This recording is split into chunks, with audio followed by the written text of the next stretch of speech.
نافذة مشرقة لجيل المستقبل. إنهم رجال الكشافة الأبطال، وهم الليلة سفراء الوطن داخل الوطن، فأهلا بهم سراجا يزيد من وهج احتفالنا هذا المساء، كلمة تنثر عبقها بأريج المحبة والوفاء في مناسبة لولاء وعزة وإخاء. يتفضل الآن صاحب السمو الأمير فيصل بن عبد الله وزير التربية والتعليم رئيس الجمعية الكشفية العربية السعودية للكشافة.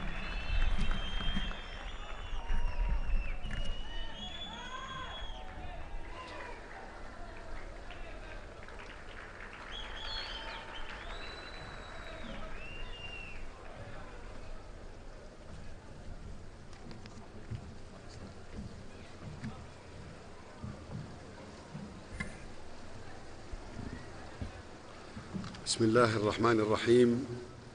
عليه توكلنا وبه نستعين، والصلاة والسلام على خاتم النبيين أول من دعا برسالة اقرأ محمد بن عبد الله وعلى آله وصحبه ومن والاه. صاحب السمو الملكي الأمير مشعل بن عبد الله بن عبد العزيز أمير منطقة نجران، أصحاب المعالي والسعادة، ضيوف الكشافة السعودية، الحضور الكرام، إخواني وأبنائي الكشافة، أنتم الوطن ونحن جميعا للوطن. السلام عليكم ورحمة الله وبركاته. الأفعال أسبق وأبلغ في هذه الليلة المباركة من الأقوال، فقد لمسنا عمليا فيضا من مشاعر الانتماء التي تجسدت في مشروعنا الكشفي أنا الوطن، وحمله أكثر من 4000 كشاف من كافة مناطق المملكة. قدموا نشاطات ميدانية مباشرة لخدمة المجتمع المحلي، والتي منها صيانة الممتلكات العامة والخاصة، والنظافة العامة، والتوعية البيئية، ورعاية الآثار، علاوة على التعرف على كنوز منطقة نجران التاريخية وشواهدها الحضارية وغيرها من الأنشطة والفعاليات الملموسة بالتزامن مع يومنا الوطني المجيد.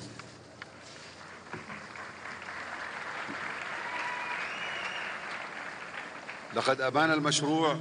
بجلاء طبيعة العلاقة المثالية لشبابنا بدينهم ووطنهم وقيادتهم، وتقديرهم للعمل التطوعي بوصفه نموذجا إيجابيا لما ينبغي أن يتحلى به الإنسان من صفات الكرامة والرحمة والجدية والالتزام. ذلك إن ما يميز العمل الكشفي عموما في كل مكان من العالم أنه منطلق من دوافع ذاتية تنبع من أعماق الإنسان نفسه، وتعبر عما يكنه من مشاعر نبيلة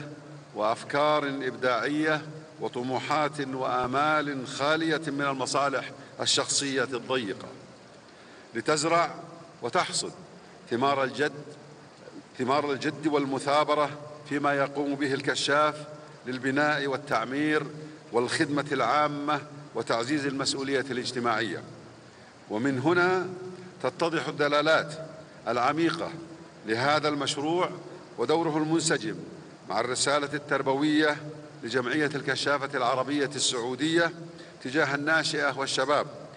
واستثمار طاقاتهم ومواهبهم وتوجيهها للرقي بشخصياتهم وتنمية ملكاتهم ومهاراتهم الذاتية للتعامل بإيجابية مع الشأن العام. صاحب السمو، الحضور الكرام، إن هذا المشروع الخلاق إهداء ثمين يقدمه جيل المستقبل بكل فخر واعتزاز من أجل مجتمعهم في يوم الوطن المجيد، وهم يستحضرون خطوات التأسيس الأولى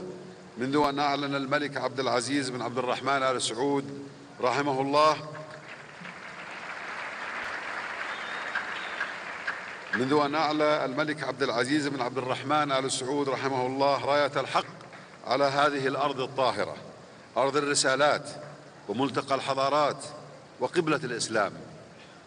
وما وصلت إليه في مجالات التحضر والنمو باتجاه مجتمع المعرفة الواعد تحت قيادة ملك الإنسانية خادم الحرمين الشريفين الملك عبد الله بن عبد العزيز، الذي قلد الكشافة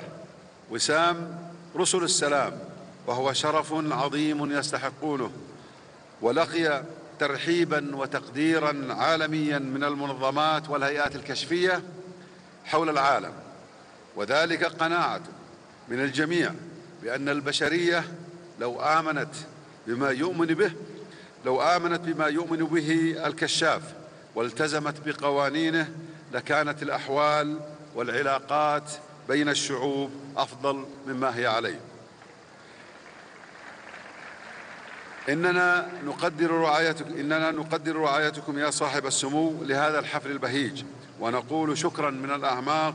للجان التي عملت منذ أكثر من 6 أشهر بجد وإخلاص. كل الشكر للإخوة العاملين في القطاعات الحكومية والخاصة بمنطقة نجران لدعمهم لأهداف هذا البرنامج، ولكل من يسهم مستقبلا في تحويل التطوع إلى فكر وممارسة مبتكرة راقية نتفيأ ظلالها عبر مشروعات ملموسة تخدم المجتمع والوطن. ولا يفوتني باسمكم جميعا في يوم الوطن أن أرحب أجمل ترحيب وأشكر ضيوف الوطن من الدول الصديقة ومن المنظمة الكشفية العالمية ومن الصندوق الكشفي العالمي ومن أعضاء زمالة بادن باول ومن الأقاليم الكشفية العالمية والمنظمة الكشفية العربية على تعنيهم مشقة السفر ومشاركتنا في هذه المناسبة، سائلين الله تعالى العون والتوفيق والنجاح للجميع، والسلام عليكم ورحمة الله وبركاته.